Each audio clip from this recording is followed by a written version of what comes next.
Olá pessoal, tudo certo? Eu sou o professor Felipe e estou aqui hoje para conversarmos um pouco sobre o gênero neutro e as suas possibilidades na língua portuguesa. Então vamos ao que interessa. Como nossa língua está organizada em se tratando do gênero das palavras, ou melhor, do gênero gramatical? Hoje, oficialmente, temos o gênero masculino e o gênero feminino, nos quais estão distribuídos todos os nomes, sem exceção. E aí surge o primeiro problema. Em se tratando de palavras que se referem a pessoas ou animais, há uma associação entre as classes masculino e feminino com as noções sexuais de macho e fêmea. Só que o mínimo exame já nos mostra o quanto essa associação pode ser confusa. Mas como assim? Por um lado, os nomes das coisas, que são a maioria na língua, diga-se de passagem, também estão distribuídos nessas duas classes de feminino e masculino. Forte indício de que o gênero gramatical não está preocupado com a divisão de gênero identitário. Por outro lado, mesmo entre os nomes de animais, há aqueles que são exclusivamente masculinos ou exclusivamente femininos, não importando a noção de sexo. Daí eu pergunto a você, o tigre fêmea está no masculino ou no feminino? Acertou quem respondeu no masculino, da mesma forma que a cobra macho encontra-se no feminino, pois o que determina o gênero de um substantivo é o artigo que ele admite. Percebe que não há um parâmetro muito claro para associarmos gênero gramatical e gênero identitário? Além do mais, a própria noção de sexo fica prejudicada quando apresentada desse modo. Sabemos que sexo, na verdade o gênero de uma pessoa, é algo de extrema importância, mas esse aspecto humano não consegue ser representado satisfatoriamente pelo gênero das palavras. Inclusive, existem palavras que se referem a pessoas que não seguem a lógica de macho e fêmea, como testemunha, que é sempre feminina, mesmo se for um homem dando o seu depoimento, ao passo que cônjuge é sempre masculino, ainda que seja a esposa. Nesse sentido, analisemos uma outra situação, uma que incomoda muita gente: o fato de o masculino representar todos os gêneros quando não há apenas homens. Para entendermos isso, precisamos entender primeiro quais as possibilidades do gênero neutro na língua portuguesa.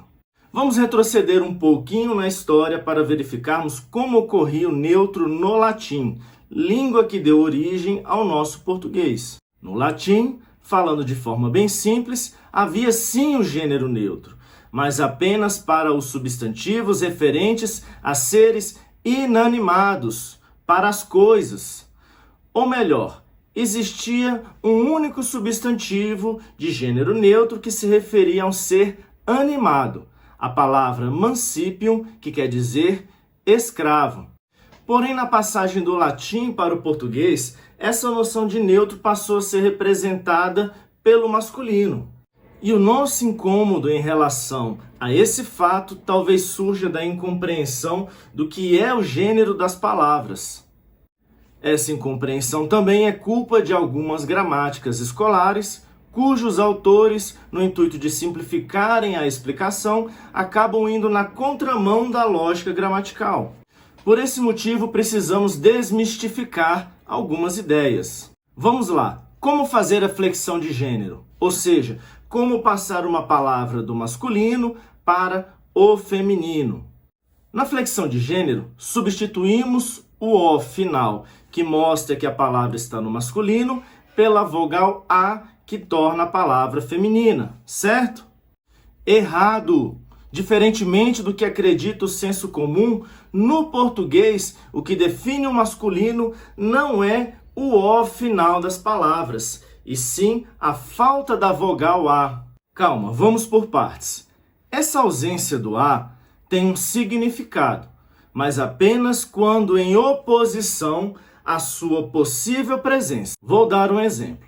Em gato e lobo, temos a ausência do A, mas isso só vale porque existe a possibilidade de passarmos essas duas palavras para o feminino, acrescentando a vogal A, que resultaria em gata e loba.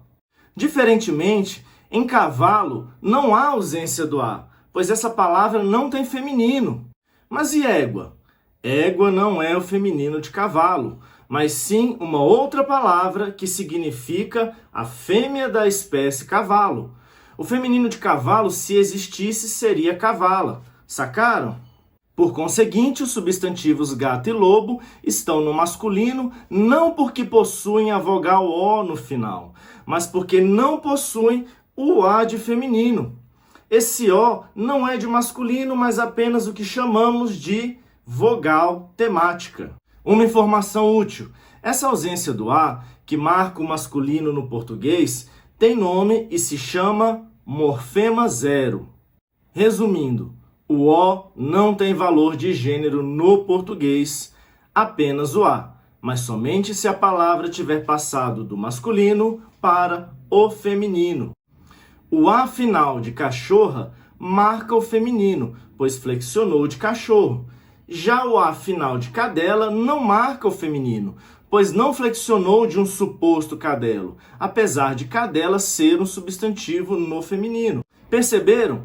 A maioria dos nomes não possuem algo que marque o seu gênero, mas ainda assim possuem um.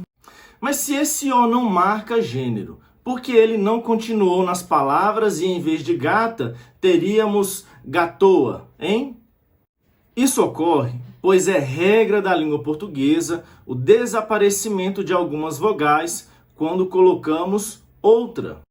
Esse fenômeno também ocorre quando passamos a palavra gato para o diminutivo, que resulta em gatinho.